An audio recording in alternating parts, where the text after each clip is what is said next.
with ByteDance staff, again, owned by a Chinese company. Do you dispute that? Yes, Senator. There are many things about that article. They are inaccurate. Where it gets right is that this is a voluntary project that we built. We've spent billions of dollars. There are thousands of employees involved, and it's very difficult because it's unprecedented. Why is it important that the data collected from U.S. users be stored in the United States? Senator, this was a project we built in response to some of the concerns that were raised by members of this committee and others. And that was because of concerns that the data that was stored in China could be accessed by the Chinese Communist Party according to the national intelligence laws, correct? Senator, we are not the only company that does business, that has Chinese employees, for example. We're not even the only company in this room that hires Chinese nationals. But in order to address some of these concerns, we have moved the data into the Oracle Cloud infrastructure. We built a 2,000-person team to oversee the management of the data based here. We walled it off from the rest of the organization.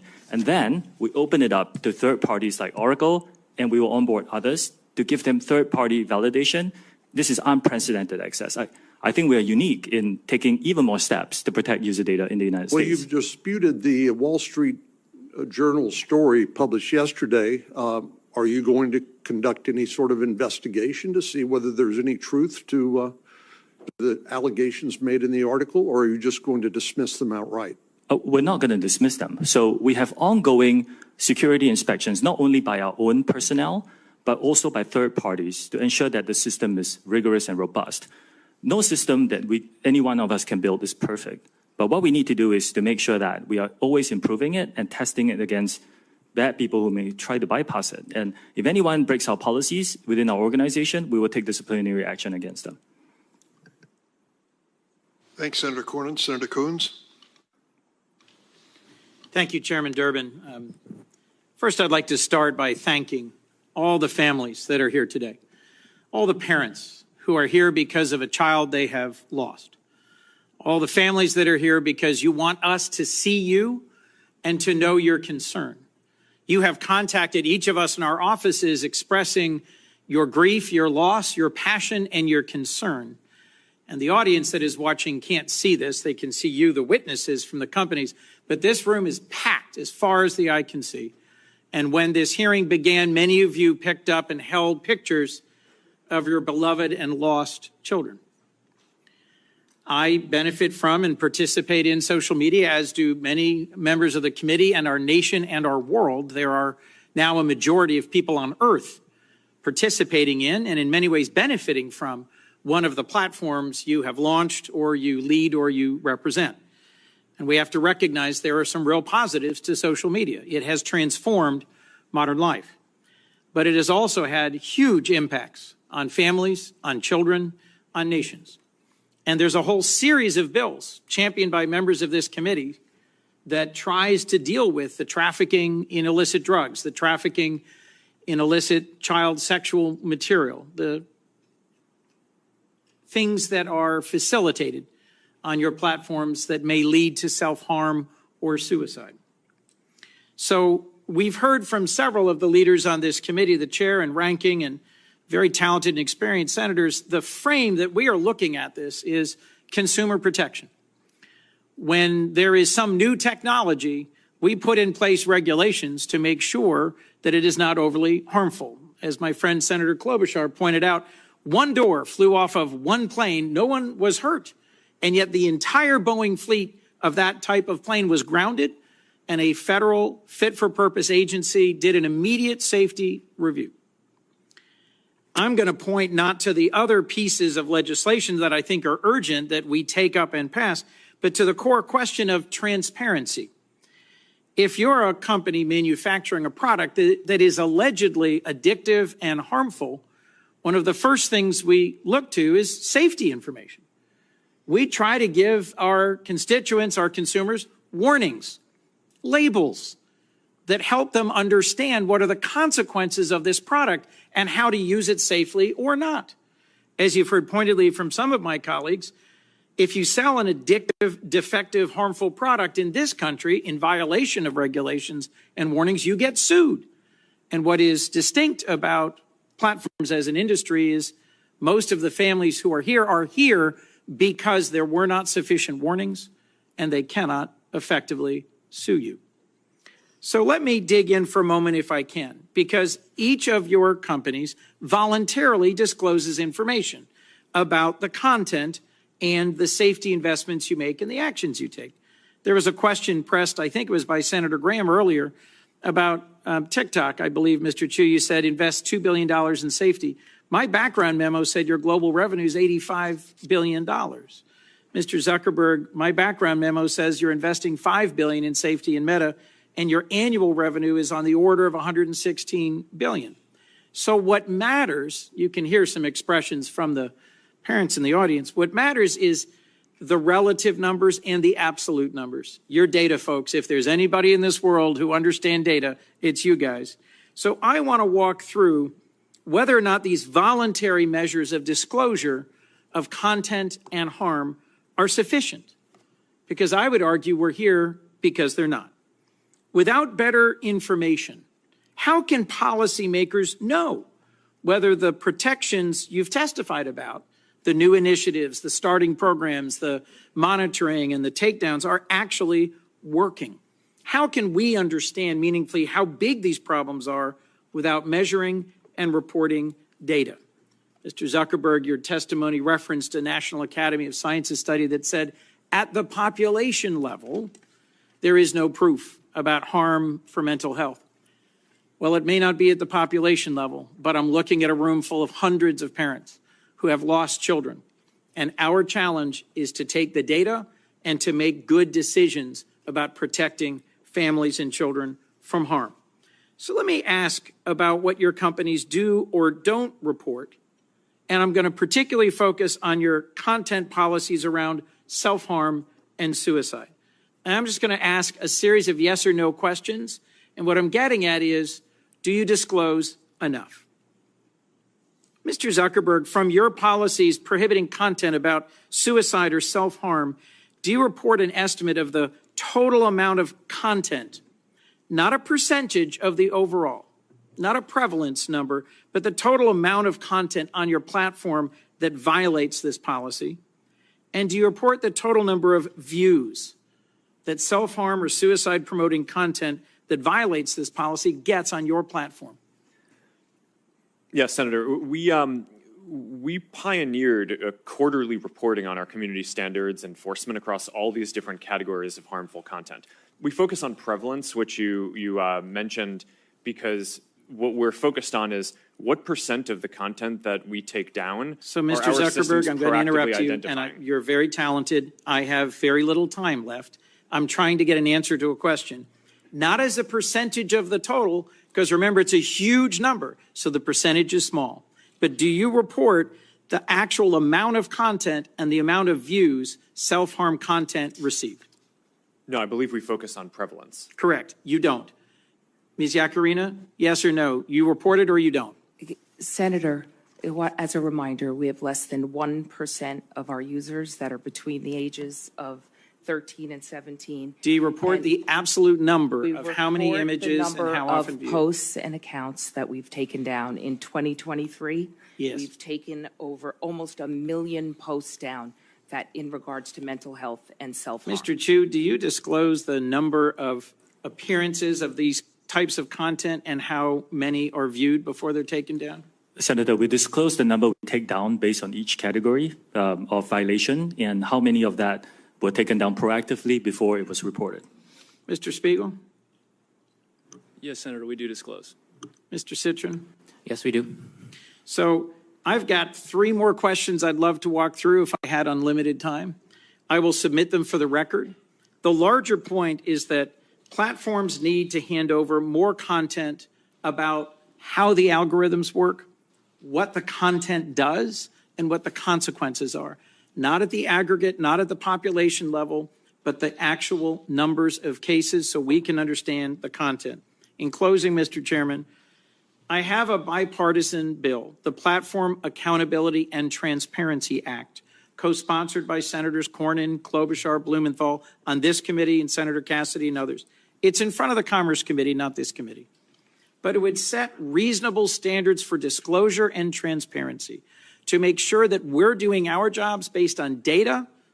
Yes, there's a lot of emotion in this field, understandably. But if we're going to legislate responsibly about the management of the content on your platforms, we need to have better data. Is there any one of you willing to say now that you support this bill? Mr. Chairman, let the record reflect a yawning silence from the leaders of the social media platforms. Thank you. Thanks, Senator Coons.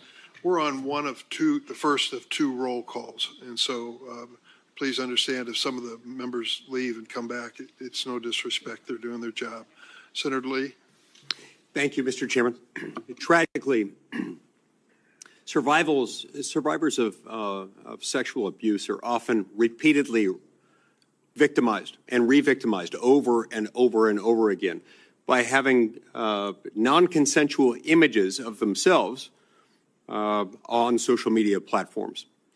There's a NCMEC study that pointed out there was one instance of CSAM that reappeared more than 490,000 times after it had been reported. So we need tools in order to deal with this. We need, frankly, laws in order to mandate standards so that this doesn't happen, so that we have a systematic way of getting rid of this stuff. Because there is literally no plausible justification, no way of defending this. One tool, one that I think would be particularly effective, is a bill that I'll be introducing later today, and I invite all my committee members to join me. It's called the PROTECT Act. The PROTECT Act would, in pertinent part, require websites to verify age and verify that they've received consent of any and all individuals appearing on their site in pornographic images. And it also require platforms to have meaningful processes for an individual seeking to have images of him or herself removed in a timely manner. Ms. Iacarino, based on your understanding of existing law, what might it take for a person to have those images removed, say from X? Senator Lee, thank you. It sounds like what you're going to introduce into law in terms of ecosystem-wide and user consent sounds exactly like part of the philosophy of why we're supporting the SHIELD Act, and no one should have to endure non-consensual images being shared online. Yep. And without that, without laws in place, and it's fantastic anytime a company, as you've described with yours, wants to take those steps, it's very helpful. It can take a lot longer than it should, and sometimes it does, to the point where somebody had images shared 490,000 times after it was reported to the authorities, and that's deeply concerning. But yes, the PROTECT Act would work in tandem with. It's a good complement to the SHIELD Act. Mr. Zuckerberg, let's turn to you next. As you know, I feel strongly about privacy and believe that one of the best protections for an individual's privacy online involves end-to-end encryption. We also know that a great deal of grooming and sharing of CSAM happens to occur on end-to-end encrypted systems. Tell me, does Meta allow juvenile accounts on its platforms to use encrypted messaging services within those apps? Sorry, Senator, what do you mean juvenile? Underage, people under 18. Under 18. We allow people under the age of 18 to use WhatsApp, and we do allow that to be encrypted, yes. Do you have a bottom level age at which they're not allowed to use it? I don't think we allow people under the age of 13. Yep. What about you, Mr. Citron? On Discord, do you allow kids to have accounts to access encrypted messaging? Discord is not allowed to be used by children under the age of 13, and we do not use end-to-end encryption for text messages. We believe that it's very important to be able to respond to well-formed law enforcement requests, to And we're also working on proactively building technology. We're working with a nonprofit called Thorn to build a grooming classifier so that our Teen Safety Assist feature can actually identify these conversations if they might be happening, so we can intervene and give those teens tools to get out of that situation, or potentially even report those conversations and those people to law enforcement. And encryption, as much as it can prove useful elsewhere, it can be harmful, especially if you're on a site where you know children are being groomed and exploited. If you allow children onto an end-to-end encryption enabled app, that can prove problematic. Now, let's go back to you for a moment, Mr. Zuckerberg. Instagram recently announced that it's going to restrict all teenagers from access to eating disorder material, suicidal ideation themed material, self-harm content, and that's fantastic. That's great. What's odd, what I'm trying to understand is why it is that Instagram is only restricting, it's restricting access to sexually explicit content, but only for teens ages 13 to 15. Why not restrict it for 16 and 17-year-olds as well? Senator, my understanding is that we don't allow sexually explicit content on the service for people of any age. How is that going? Our prevalence metrics suggest that I think it's 99% or so of the content that we remove, we're able to identify automatically using AI systems. So I think that our efforts in this, while they're not perfect, I think are industry leading. The other thing that you asked about was self-harm content, which is what we recently restricted. And we made that shift. I think the state of the science is shifting a bit. Previously, we believed that when people were thinking about self-harm, it was important for them to be able to express that and get support. And now more of the thinking in the field is that it's just better to not show that content at all, which is why we recently moved to restrict that from showing up for those teens at all. Okay, is there a way for parents to make a request on what their kid can see or not see on your sites? There are a lot of parental controls. I'm not sure if I don't think that we currently have a control around topics, but we do allow parents to control the time that the children are on the site.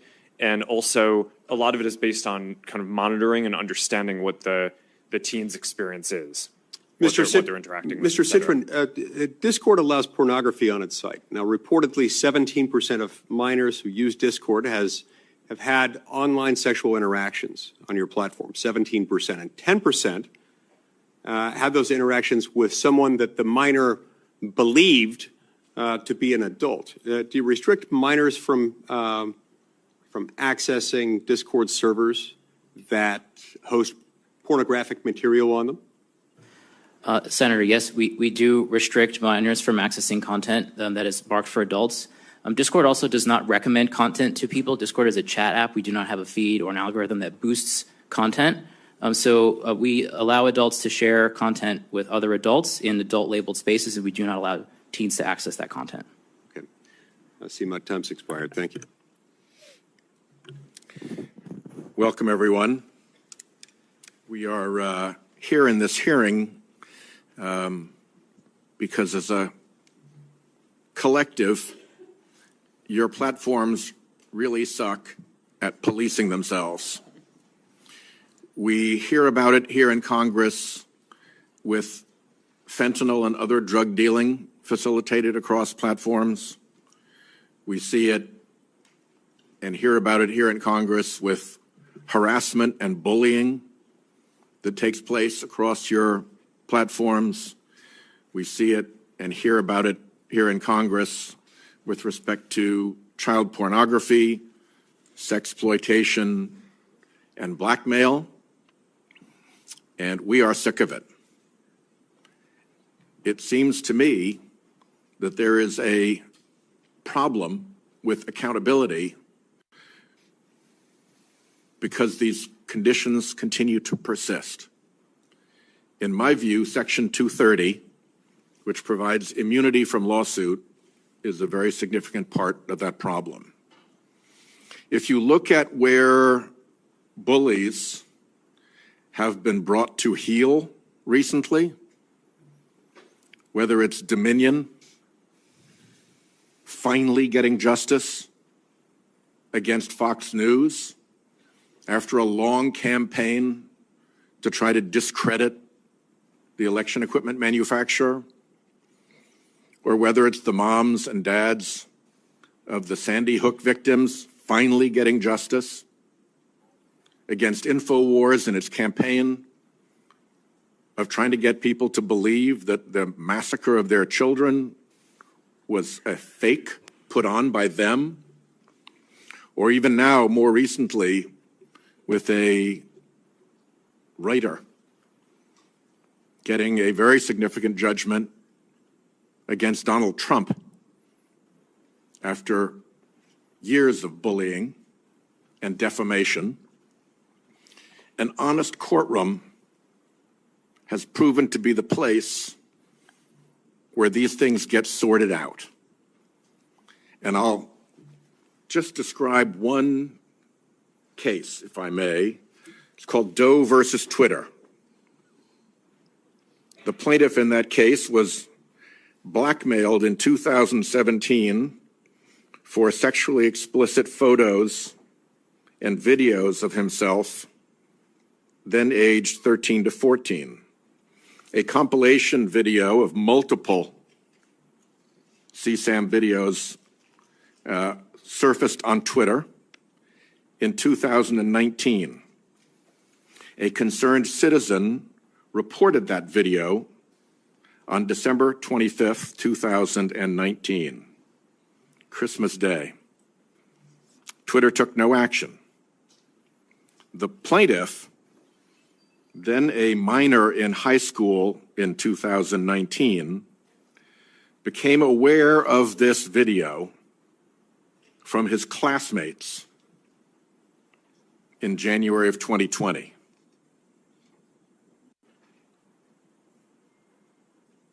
You're a high school kid, and suddenly there's that. That's a day that's hard to recover from. Ultimately, he became suicidal.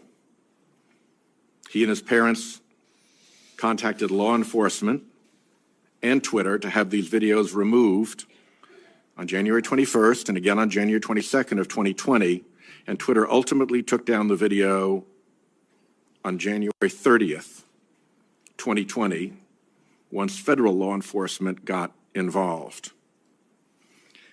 That's a pretty foul set of facts. And when the family sued Twitter for all those months of refusing to take down the explicit video of this child, Twitter invoked Section 230. And the district court ruled that the claim was barred. There is nothing about that set of facts that tells me that Section 230 performed any public service in that regard. I would like to see very substantial adjustments to Section 230 so that the honest courtroom, which brought relief and justice to E. Jean Carroll after months of defamation, which brought silence, peace, and justice to the parents of the Sandy Hook children after months of defamation and bullying by InfoWars and Alex Jones, and which brought significant justice and an end to the campaign of defamation by Fox News to a little company that was busy just making election machines. So I would, my time is running out. I'll turn to, I guess Senator Cruz is next. But I would like to have each of your companies put in writing what exemptions from the protection of Section 230 you would be willing to accept, bearing in mind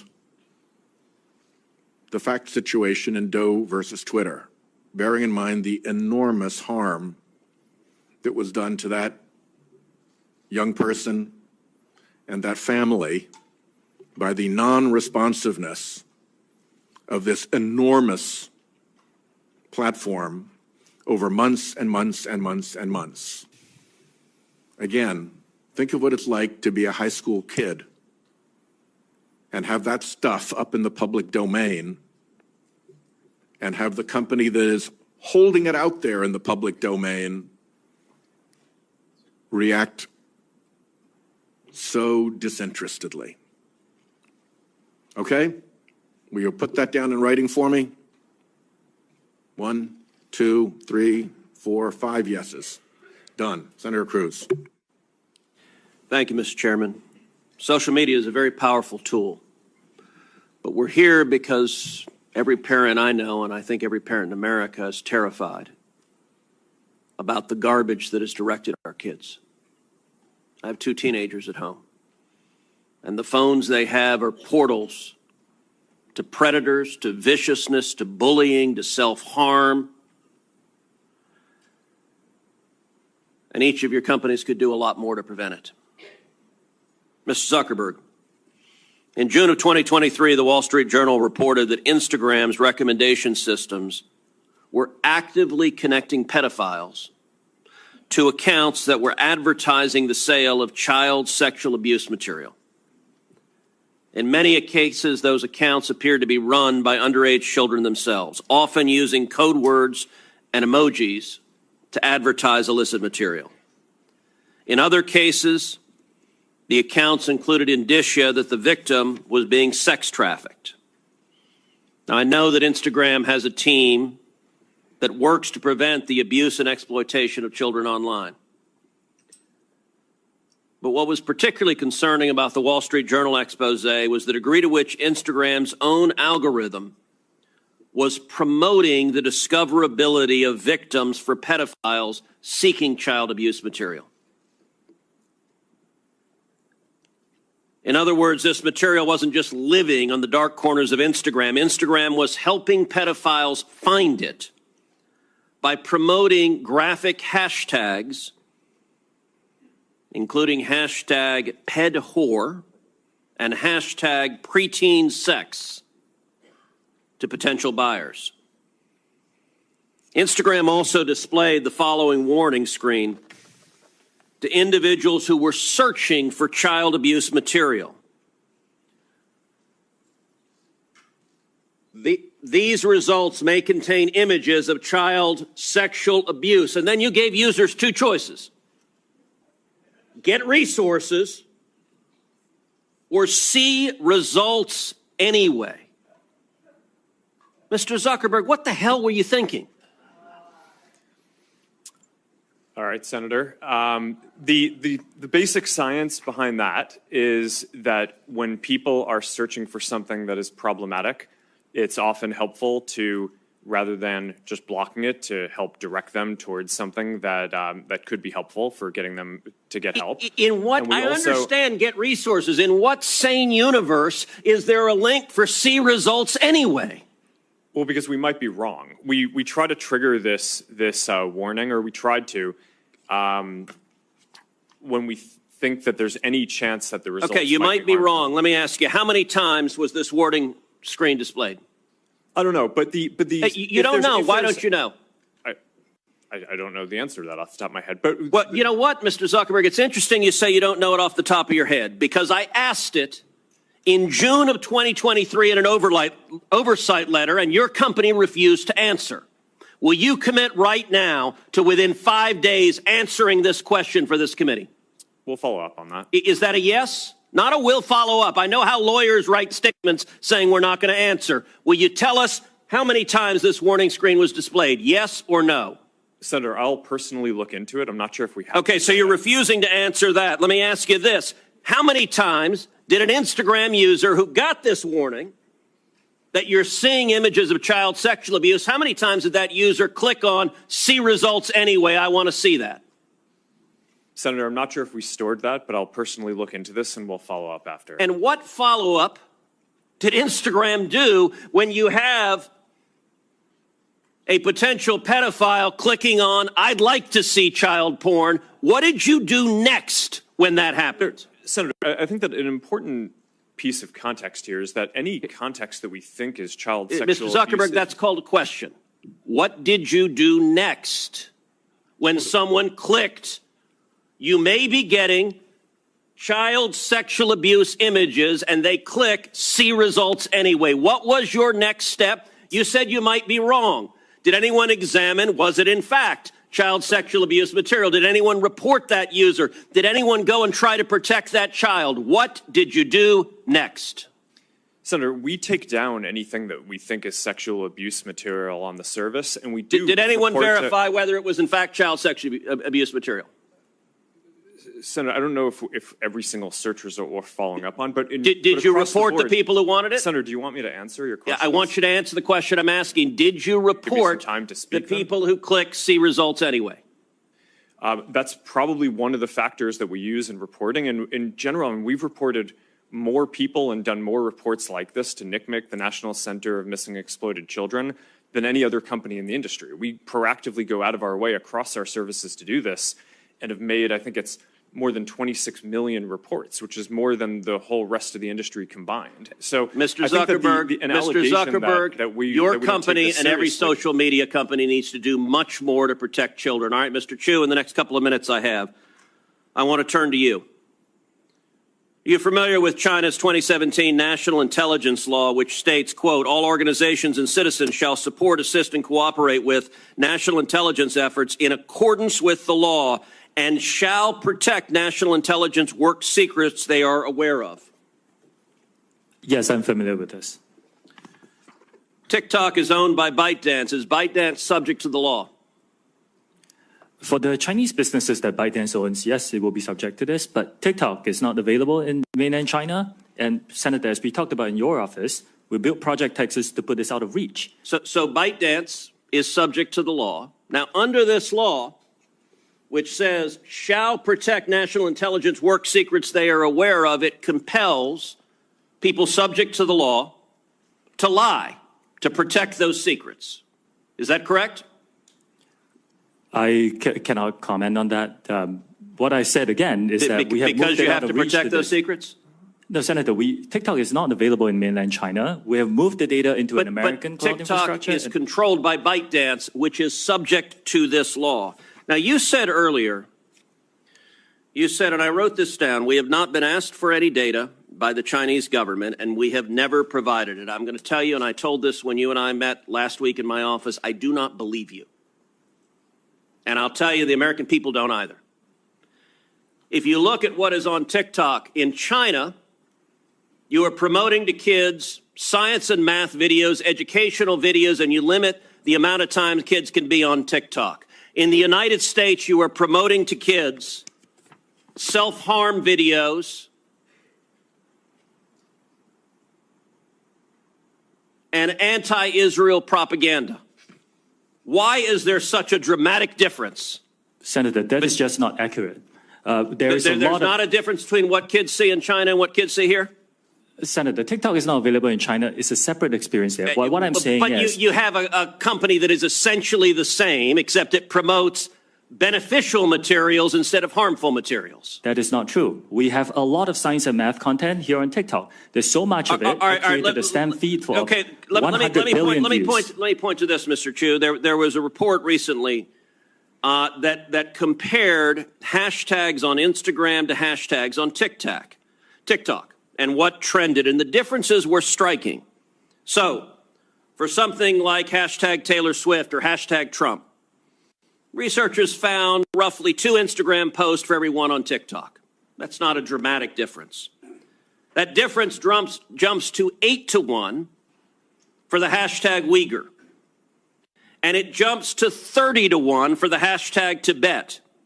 And it jumps to 57 to 1 to the hashtag Tiananmen Square, and it jumps to 174 to 1 for the hashtag Hong Kong protest.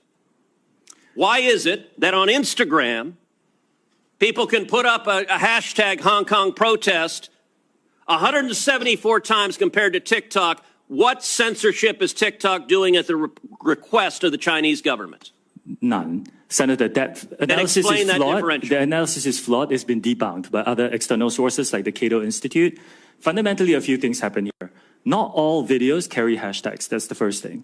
The second thing is that you cannot selectively choose a few words within a certain time Why the period. difference between Taylor Swift and Tiananmen Square? What happened in Tiananmen Square? Senator, there was a massive protest during that time. But what I'm trying to say is our users can freely come and post this Why content. would there be no difference on Taylor Swift, or a minimal difference, and a massive difference on Tiananmen Square or Hong Kong? Senator, could you wrap up, please? Senator, our algorithm does not suppress any content simply based on To this. answer It that doesn't. question, why Yeah. is there a difference? Like I said, I think this analysis is flawed. You're selectively choosing some words over some periods. We haven't been around as There long is as an other apps. obvious difference. 174 to 1 for Hong Kong compared to Taylor Swift is dramatic. Senator Blumenauer. Thanks, Mr. Chairman. Mr. Zuckerberg, Blumenthal, I'm sorry. thank you. I know both of them. That was good enough. Mr. Zuckerberg, you know who Antigone Davis is, correct? Yes. She's one of your top leaders. In September of 2021, she was global head of safety, correct? Yes. And you know that she came before a subcommittee of the Commerce Committee that I chaired at the time, Subcommittee on Consumer Protection, correct? Yes. And she was testifying on behalf of Facebook, right? Meta, but yes. It was then Facebook, but Meta now. And she told us, and I'm quoting, Facebook is committed to building better products for young people and to doing everything we can to protect their privacy, safety, and well-being on our platforms. And she also said, kids' safety is an area where, quote, we are investing heavily, end quote. We now know that statement was untrue. We know it from an internal email that we have received. It's an email written by Nick Clegg. You know who he is, correct? Yes. He was Meta's president of global affairs. And he wrote a memo to you, which you received, correct? It was written to you. So I can't see the email, but sure, I'll assume that you got it that correct. And he summarized Facebook's problems. He said, quote, we are not on track to succeed for our core well-being topics: problematic use, bullying and harassment, connections, and SSI, meaning suicidal self-injury. He said also in another memo, quote, we need to do more and we are being held back by a lack of investment.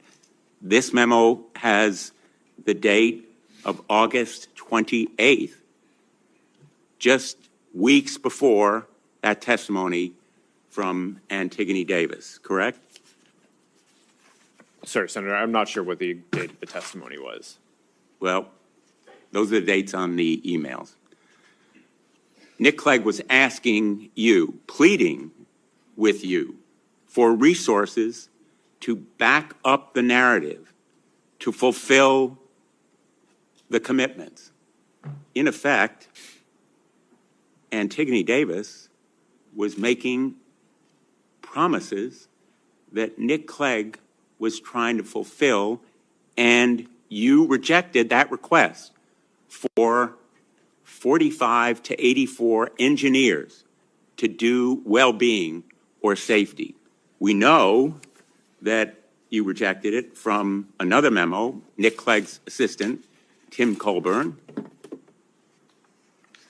who said, Nick did email Mark, referring to that earlier email, to emphasize his support for the package, but it lost out to the various other pressures and priorities. we've done a calculation that those potentially 84 engineers would have cost Meta about $50 million in a quarter when it earned $9.2 billion. And yet it failed to make that commitment in real terms, and you rejected that request because of other pressures and priorities. That is an example from your own internal document of failing to act, and it is the reason why we can no longer trust Meta and, frankly, any of the other social media to, in effect, grade their own homework. The public, and particularly the parents in this room, know that we can no longer rely on social media to provide the kind of safeguards that children and parents deserve. And that is the reason why passing the Kids Online Safety Act is so critically important. Mr. Zuckerberg, do you believe that you have a constitutional right to lie to Congress? Senator, no, but I mean, well, let me just clarify for you. I mean, I'd like the opportunity to respond. Let me just clarify for you. In a lawsuit brought by hundreds of parents, some in this very room, alleging that you made false and misleading statements concerning the safety of your platform for children, you argued in not just one pleading, but twice, in December and then in January, that you have a constitutional right to lie to Congress. Do you disavow that filing in court? Senator, I don't know what filing you're talking about, but I testified honestly and truthfully, and I would like the opportunity to respond to the previous things that you showed as well. Well, I have a few more questions, and let me ask others who are here, because I think it's important to put you on record. Who will support the Kids Online Safety Act? Yes or no? Mr. Citron. There are parts of the act that we think are great. No, it's a yes or no question. I'm going to be running out of time, so I'm assuming the answer is no if you can't answer yes. We very much think that the national privacy standard would be great. Mr. Siegel? Senator, we strongly support the Kids Online Safety Act, and we've already implemented many of its core provisions. Thank you. I welcome that support, along with Microsoft's support. Mr. Chu? Senator, with some changes, we can support it. Well, in its present form, do you support it? Yes or no? We are aware that some groups have raised some concerns. It's important to understand I'll take that as a no. Ms. Yaccarino? Senator, we support COSA and will continue to make sure that it accelerates and make sure it continues to offer community for teens that are seeking that voice. Mr. Zuckerberg? Senator, we support the age-appropriate content standards, but would have some suggestions yes or no, on how to Mr. implement Zuckerberg? Do you support the Kids Online Safety Act? Senator, it's a measure these are that is nuanced public, things. and I'm just asking whether you'll support it or not. These are nuanced things. I think that the basic spirit is right. I think the basic ideas in it are right, and there are some ideas that I would debate how to best implement them. Unfortunately, I don't think we can count on social media as a group or big tech to support this measure. And in the past, we know it's been opposed by armies of lawyers and lobbyists. We're prepared for this fight. But I am very, very glad that we have parents here, because tomorrow we're going to have an advocacy day. And the folks who really count, the people in this room who support this measure, are going to be going to their representatives and their senators, and their voices and faces are going to make a difference. Senator Schumer has committed that he will work with me to bring this bill to a vote, and then we will have real protection for children and parents online. Thank you, Mr. Chairman.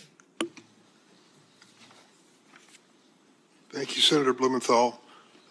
We have a vote on, as Senator Cotton, have you voted on and Senator Hawley, you haven't voted yet? You're next. And I don't know how long the vote will be open, but I'll turn over to you. Thank you, Mr. Chairman. Mr. Zuckerberg, let me start with you. Did I hear you say in your opening statement that there's no link between mental health and social media use? Senator, what I said is I think it's important to look at the science. I know people widely talk about this as if that is something that's already been proven. And I think that the bulk of the scientific evidence does not support that. Well, really, let me just remind you of some of the science from your own company. Instagram studied the effect of your platform on teenagers. Let me just read you some quotes from the Wall Street Journal's report on this. Company researchers found that Instagram is harmful for a sizable percentage of teenagers, most notably teenage girls. Here's a quote from your own study. Quote, "We make body image issues worse for 1 in 3 teen girls." Here's another quote. "Teens blamed Instagram," this is your study, "for increases in the rate of anxiety and depression. This reaction was unprompted and consistent across all groups." That's your study. Senator, we try to understand the feedback and how people feel about the services. We can improve. Wait a minute. Your own study says that you make life worse for 1 in 3 teenage girls. You increase Senator, anxiety and depression. That's what it says. And you're here testifying to us in public that there's no link. You've been doing this for years. For years, you've been coming in public and testifying under oath that there's absolutely no link. Your product is wonderful. The science is nascent, full speed ahead, while internally, you know full well your product is a disaster for teenagers. Senator, and yet that's you not keep true. right on doing what you're doing. Right? That's not true. That's not true. Let me show you some other facts I know that you're familiar with. Wait a minute. That's not a question. That's not a question. Those are facts, Mr. Zuckerberg. That's not a question. Those aren't facts. Let me show you some more facts. Here's some information from a whistleblower who came before the Senate, testified under oath in public. He worked for you. He's a senior executive. Here's what he showed he found when he studied your products. So, for example, this is girls between the ages of 13 and 15 years old. 37% of them reported that they had been exposed to nudity on the platform unwanted in the last 7 days. 24% said that they had experienced unwanted sexual advances they'd been propositioned in the last 7 days. 17% said they had encountered self-harm content pushed at them in the last 7 days. Now, I know you're familiar with these stats because he sent you an email where he lined it all out. I mean, we've got a copy of it right here. My question is, who did you fire for this? Who got fired because of that? Senator, we study all of this because it's important and we want to improve our services. Well, you just told me a second ago you studied it, that there was no linkage. Who did you fire? I said you mischaracterized. 37% of teenage girls between 13 and 15 were exposed to unwanted nudity in a week on Instagram. You knew about it. Who did you fire? Senator, this is why we're building all Who these did you different fire? Tools. Senator, I don't think that's. Who did you fire? I'm not going to answer that. Because you didn't fire anybody, right? You didn't take any significant I don't think action. it's appropriate to talk about like It's not individual appropriate. HR decisions. Do you know who's sitting behind you? You've got families from across the nation whose children are either severely harmed or gone, and you don't think it's appropriate to talk about steps that you took? The fact that you didn't fire a single person? Let me ask you this. Have you compensated any of the victims? Sorry? Have you compensated any of the victims? These girls, have you compensated them? I don't believe so. Why not? Don't you think they deserve some compensation for what your platform has done? Help Senator, with counseling services, help with dealing with the issues that your service has caused? Our job is to make sure that we build tools to help keep people safe. Are you across going our to compensate them? Senator, our job and what we take seriously is making sure that we build industry-leading tools to find harmful content, make money. take it off the services, to make money, and to build tools that empower parents. So you that didn't help take any working- action. You didn't That's take not any true, action. Senator. You didn't fire anybody. You haven't That's not compensated true. a That's single not- victim. that's Let not me what I ask you said. this. Let me ask you this. There's families of victims here today. Have you apologized to the victims?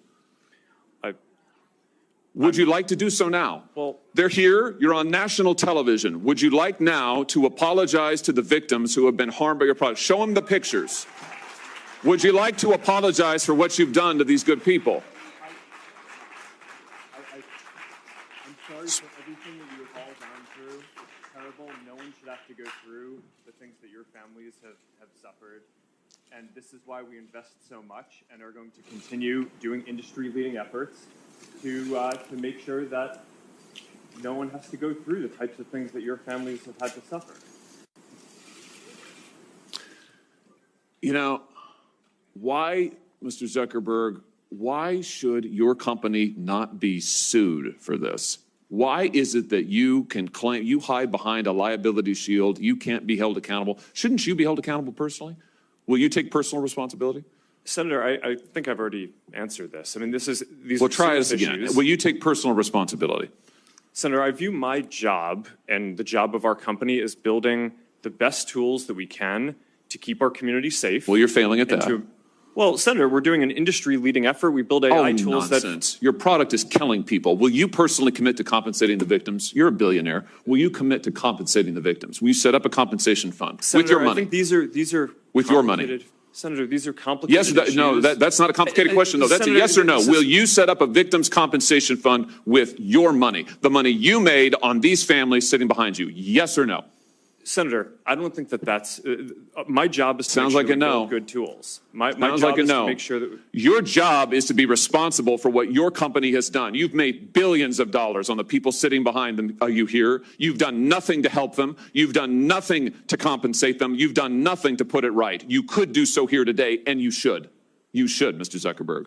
Before my time expires, Mr. Chu, let me just ask you, your platform, why should your platform not be banned in the United States of America?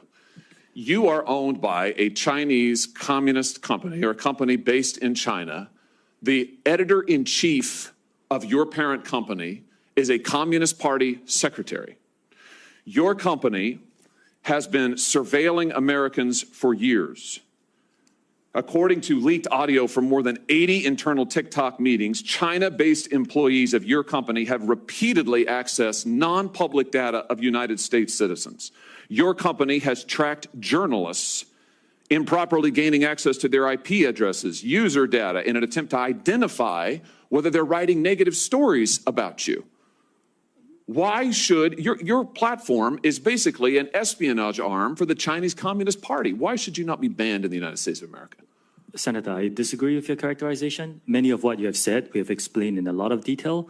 TikTok is used by 170 million Americans. I know, and every single one of those Americans are in danger from the fact that you track their keystrokes, you track their app usage, you track their location data, and we know that all of that information can be accessed by Chinese employees who are subject to the dictates of the Chinese Communist Party. Why should you not be banned in this country? Senator, that is not accurate. A lot of what you describe we collect, we don't. It is 100% accurate. Do you deny that repeatedly Americans' data has been accessed by ByteDance employees in China? We built a project that cost us billions of dollars to stop that, and we have made a lot of progress. And it hasn't been stopped. According to the Wall Street Journal report from just yesterday, even now, ByteDance workers, without going through official channels, have access to the private information of American citizens. I'm quoting from the article, private information of American citizens, including their birth date, their IP address, and more. That's now. Senator, as we know, the media doesn't always get it right. What we have. But the Chinese Communist Party does? I'm not saying that. What I'm saying is that we've spent billions of dollars to build this project. It's rigorous, it's robust, it's unprecedented, and I'm proud of the work that the 2,000 employees are doing to protect the data. But it's not protected. That's the problem, Mr. Chu. It's not protected at all. It's subject to Communist Chinese Party inspection and review. Your app, unlike anybody else sitting here, and heaven knows I've got problems with everybody here, but your app, unlike any of those, is subject to the control and inspection of a foreign hostile government that has actively trying to track the information of whereabouts of every American that they get their hands on. Your app ought to be banned in the United States of America for the security of this country. Thank you, Mr. Chairman. Senator Hirono. Thank you, Mr. Chairman. As we've heard, children face all sorts of dangers when they use social media, from mental health harms to sexual exploitation, even trafficking. Sex trafficking is a serious problem in my home state of Hawaii, especially for Native Hawaiian victims. That social media platforms are being used to facilitate this trafficking, as well as the creation and distribution of C-scam is deeply concerning, but it's happening. For example, Several years ago, a military police officer stationed in Hawaii was sentenced to 15 years in prison for producing C-scam as part of his online exploitation of a minor female. He began communicating with this 12-year-old girl through Instagram. He then used Snapchat to send her sexually explicit photos and to solicit such photos from her. He later used these photos to blackmail her. And just last month, the FBI arrested a neo-Nazi cult leader in Hawaii who lured victims to his Discord server. He used that server to share images of extremely disturbing child sexual abuse material interspersed with neo-Nazi imagery. Members of his child exploitation and hate group are also present on Instagram, Snapchat, X, and TikTok, all of which they use to recruit potential members and victims. In many cases, including the ones I just mentioned, your companies played a role in helping law enforcement investigate these offenders. But by the time of the investigation, so much damage had already been done. This hearing is about how to keep children safe online, and we've listened to all of your testimony, to seemingly impressive safeguards for young users. You try to limit the time that they spend. You require parental consent. You have all of these tools. Yet trafficking and exploitation of minors online and on your platforms continues to be rampant. Nearly all of your companies make your money through advertising, specifically by selling the attention of your users. Your product is your users. As a Meta product designer wrote in an email, quote, "Young ones are the best ones." You want to bring people to your service young and early, end quote. In other words, hook them early. Research published last month by Harvard School of Public Health estimates that Snap makes an astounding 41% of its revenues by addressing to users under 18. With TikTok, it's 35%. 7 of the 10 largest Discord servers, attracting many paying users, are for games used primarily by teens, by children. All this is to say that social media companies, yours and others, make money by attracting kids to your platforms. But ensuring safety doesn't make money, it costs money. If you are going to continue to attract kids to your platforms, you have an obligation to ensure they are safe on the platforms, because the current situation is untenable. That is why we're having this hearing. But to ensure safety for our children, that costs money. Your companies cannot continue to profit off young users, only to look the other way when those users, our children, are harmed online. We've had a lot of comments about Section 230 protections. And I think we are definitely heading in that direction. And some of the 5 bills that we have already passed out of this committee talks about limiting the liability protections for you. Last November, this is for Mr. Zuckerberg. Last November, the Privacy Technology Subcommittee heard testimony from Arturo Bejar in response to one of my questions about how to ensure that social media companies focus more on child safety. He said, and I am paraphrasing a little bit, Mr. Bejar said, what will change their behavior is at the moment that Mark Zuckerberg declares earnings, and these earnings have to be declared to the SEC. So he has to say, last quarter we made $34 billion, and the next thing he has to say is how many teens experienced unwanted sexual advances on its platform. Mr. Zuckerberg, will you commit to reporting measurable child safety data on your quarterly earnings reports and calls?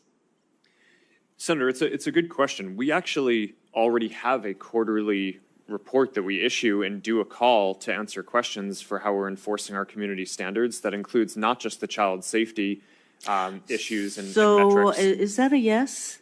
We have a separate call that we do this on, but we've led But I the think industry. that you have to report your earnings to the SEC. Will you report to them this kind of data, and by numbers, by the way, because Senator Coons said, and others have said, percentages don't really tell the full story. Will you report to the SEC the number of teens, and sometimes you don't even know whether they're teens or not because they just claim to be adults.